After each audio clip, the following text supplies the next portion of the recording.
Эфирде яңалыклар вакыты, студияда Алсу Нуриева. Исәнмесез, бүгенге чыгарылышның төп темалары. Yol transport travmatизмы профилактикасы. Әлмәттә Яшел ут республика бәйгесенең финалы узды. Хәерле көн, кадерле кунаклар. Бүген без сезгә юл хәрәкәте җәрәхәтләрен булдырмага багышланган чараны карарга тәкъдим итәбез. Ознакайда тарихи вакыйга. Легендар шәхес Степан Ниловның 100 еллыгына истәлек тактасы ачылды. Ирен из калдырган без аны бер качанда онытмыйбыз. Шулай һәр вакыт искә алырга язсын. Мөмкинлекләре шикле балаларга ярдәм. Киләчәккә юл проекты Әлмәттә. Сезнең белән мин яшим.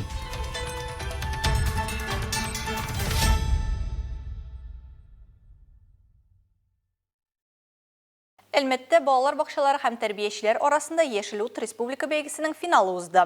Җиңүчеләрне бүләкләү алдыннан семинар киңәшмәдә юл куркынычсызлыгы хакында фикер алыштылар. Хәерле көн, кадерле кунаклар.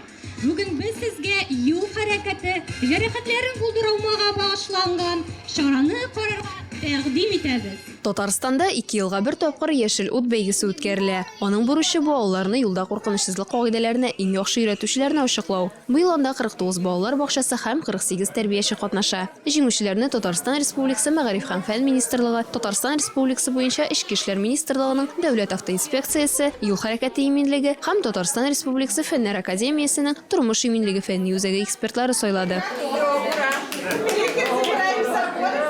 Республика киңәшмәсендә катнашучылар Бәләкәч балачак планетасы әкият иле балалар бакчаларында юл хәрәкәте кагыйдәләрен үтәү буенча инновацион эш формалары белән танышты.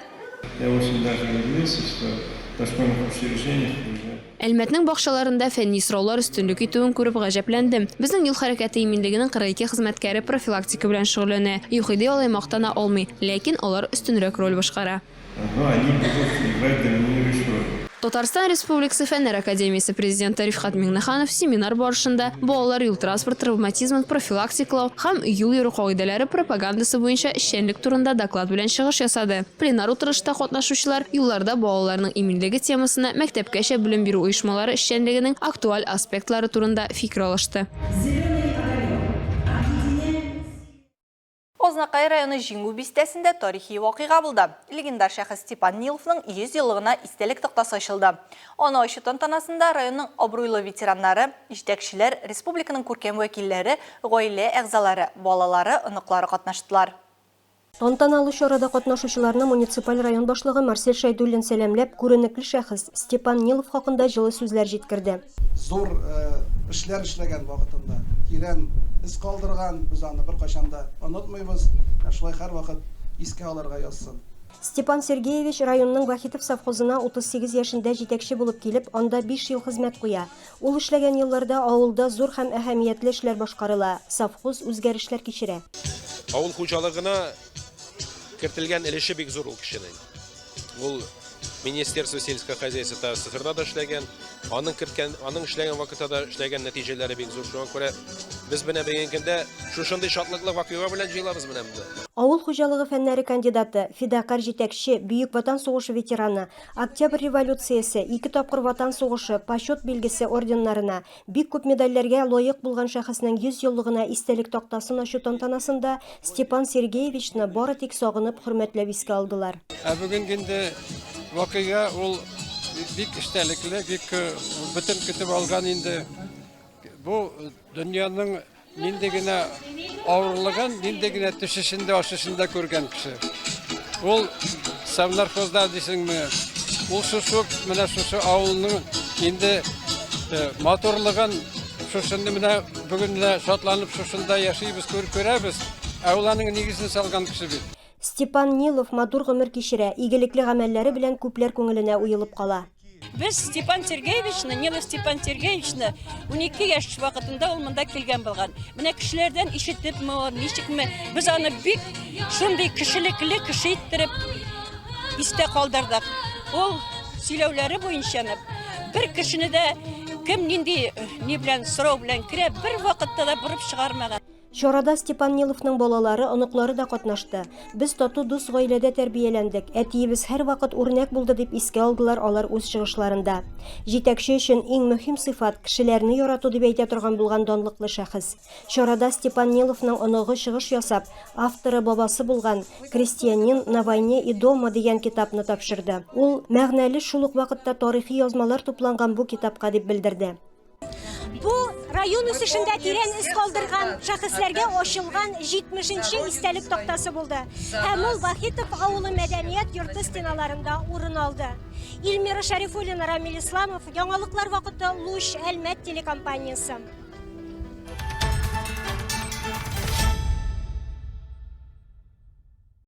Әлмәтлеләр киләчәккә юл исемле проектта катнаша алды. Инвалид бала тәрбияләүче гаиләләргә иҗади үсеш юлын күрсәткән бу чара калабызның яшьләр үзәгендә үтте. Концертта чыгыш ясаучылар арасында бөтен Россия һәм республика конкурслары лауреатлары һәм җиңүчеләре күп. Бу һичшиксез баланың, ата-аналарның һәм педагогларның уртак хезмәт нәтиҗәсе. Теманың дәвамы Рәдифә Нугманова материалында. Татарстан яңа гасыр иҗтимагый хәрәкәтенең Нәшип Җиһанов исемендәге Казан дәүләт консерваториясе белән берлектә булдырылган әлеге проектының төп максаты сәламәтлекләре ягыннан мөмкинлекләре шикле булган балаларның иҗади мөмкинлекләренең шиксез икәнлеген күрсәтү. Һәм бүген сәхнәдә чыгыш ясаган балалар моны үз мисалларында раслап та күрсәтте.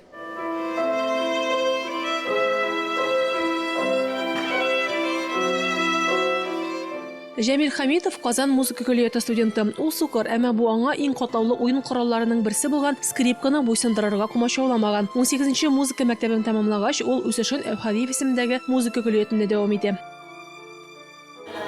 Мине бер көндә алмады. Курыктылар.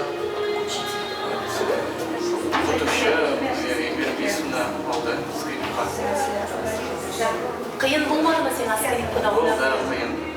Кыенлыкларга җиңәргә кем ярдәм итте, кем булышты? Үзем, фотошы, җәбәни. Тамашачыларны үзенә гашыйк итеп алган тагын бер шәхес Тимур Фазлиев.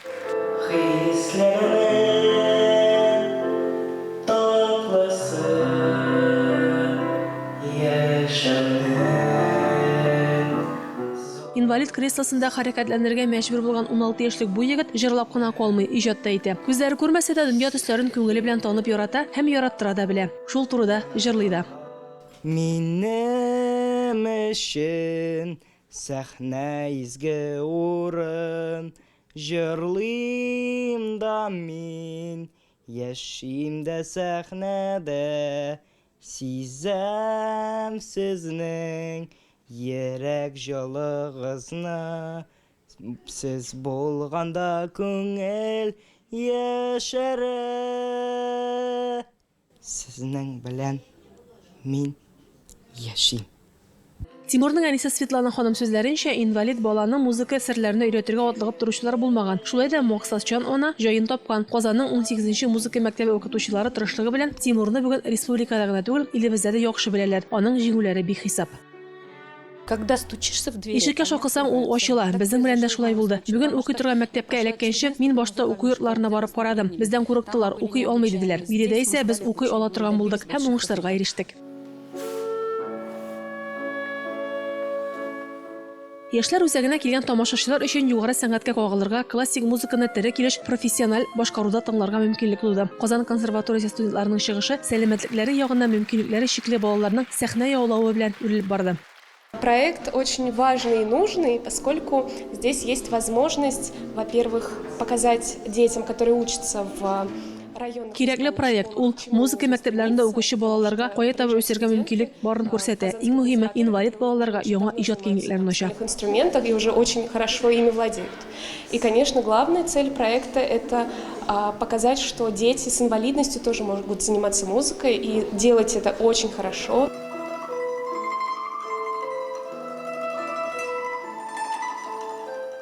Рәдифә Нугманова, Илдар Гыймаев, яңалыклар вакыты, Луч Әлмәт телекомпаниясе.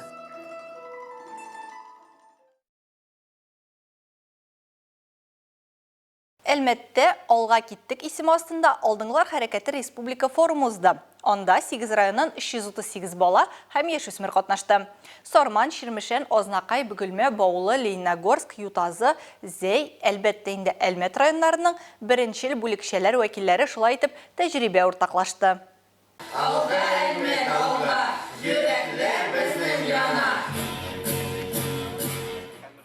Форум баш калабыз Казаннан старт алып, берничә көн дәвамында республиканың берничә калаларында уза. Әлмәттәге очрашу 6 агломерацияның берсе. Көннең беренче яртысында форумда катнашучы Татарстанның көньяк-көнчыгышындагы 8 район вәкилләре 3 белем бирү мәйданчыгында тәҗрибә уртаклашты.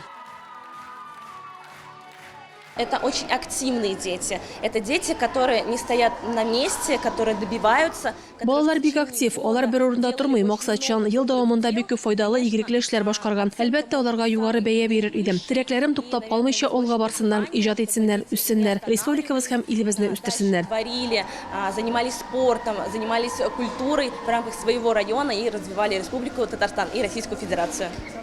Нефтче мәдәният сарайының сәхнәгә керә торган ишеге бүген төштән соң ябылып та тормый. Чөнки көннең беренче яртысында биредә төрле лекциялар узган булсам, икенче яртысында исә калабызга җыелган 9 команда үзенең осталыкларын сәхнәдә күрсәтә.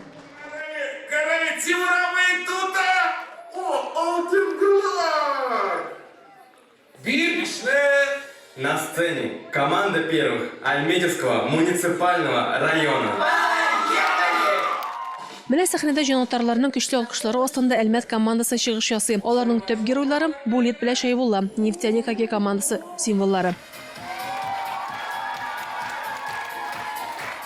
У нас нефтяник вышел в финал, поэтому мы решили, что Безнең нефтяник хоккей командасы финалга чыкты, ә командабызны бик яратканга күрә символларын сәхнәгә чыгарып, аларга теләктәшлек белдерергә булдык. Это же наши нефтяники, давайте точно сделаем с ними наш номер. Форум беренче Алдыңгылар командасы республика премиясе нәтиҗәләре буенча бүләкләү тантанасы белән тәмамланды. Лауреатларны һәм җиңүчеләрне эксперт жюрисы 5 номинация буенча билгеләде. Безнең егет-кызлар Әлмәтне барлык номинацияләрдә дә лаеклы тәкъдим итте. 9 команда лауреат, 2се җиңүче булды. Рәдифә Нугманова, Илдар Гыймаев, Яңалыклар вакыты, Луч Әлмәт телекомпаниясе.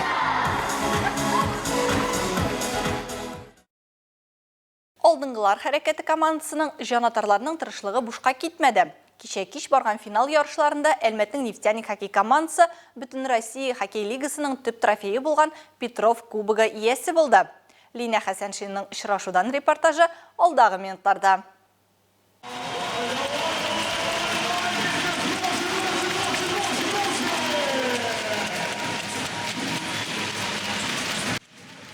Петров кубогының финал сериясендә 3 уенда да җиңү яулап, нефтяник төп бүләк иясе булу өчен бары бер адым калган иде. Кичәге уенда җиңү Әлмәт командасының чемпионлыгын раслады да инде. Беренче 20 минутлыкны көндәш каты көрәштә башлый һәм 9нчы минутта нефтяник һөҗүмчесе Кирилл Крутовка ашыгыч ярдәм кирәк була. Алга таба да каты бәрелешләр, уеннан чыгарулары дәвам итә. Тәнәфескә кадәр исәп ачылмый.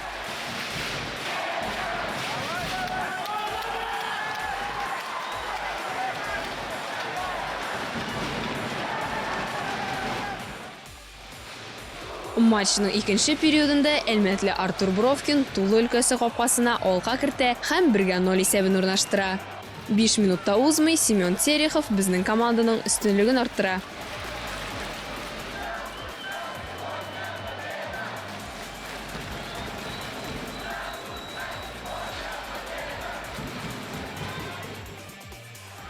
Өченче периодта АКМ командасына бәхет елмая. Глеб Петров командаларының калышуын киметә. Ә уенның төп вакыты тәмамланырга 0,4 секунд кала. Кунаклар уенны овертаймга күчерә.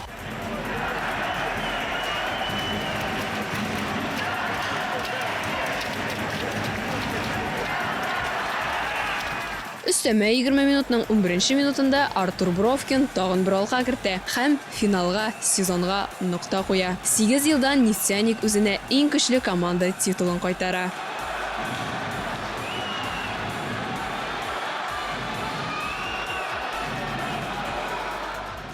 Әлмәтнең нефтяник командасы капкачысы Артур Әхтәмов плей-оффның иң кирәкле уенчысы буларак бүләкләнә.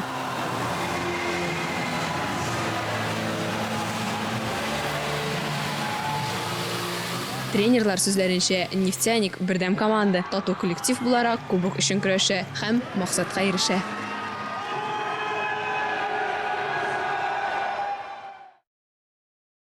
Узган елларда Әлмәт шулай ук тирәлектә ориентлашу буенча спортчыларын да кабул итте. Үзәк мәдәният һәм ял паркында республика күләм фестиваль узды.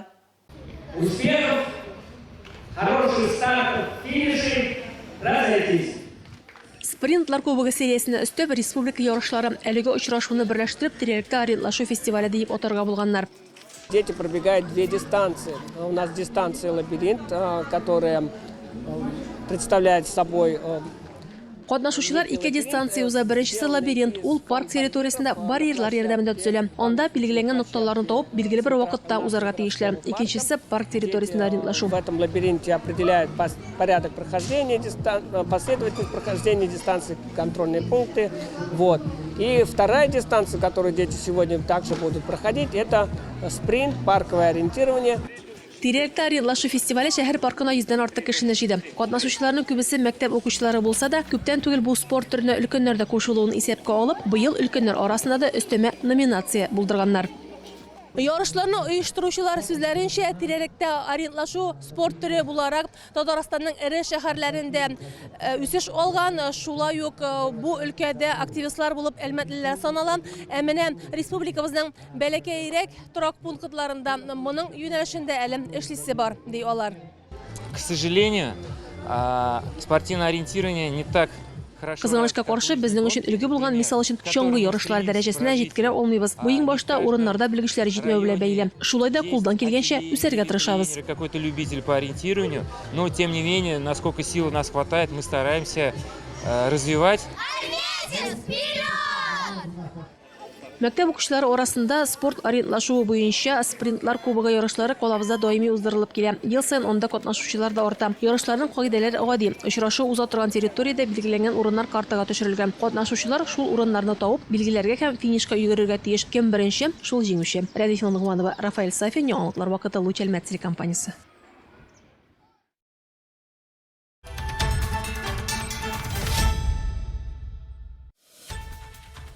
Хөрмәтле тамашачыларыбыз, яңалыклар чыгарылышының туры трансляциясын сез ВКонтакте социаль шелтеренә кереп, Луч Әлмәт төркемендә сәгать кичке 7-дә карый аласыз. Безнең иң кызыклы сюжетларыбыз да рәсми аккаунтларыбызда урнаштырыла. Сәламәт булыгыз һәм безнең белән калыгыз.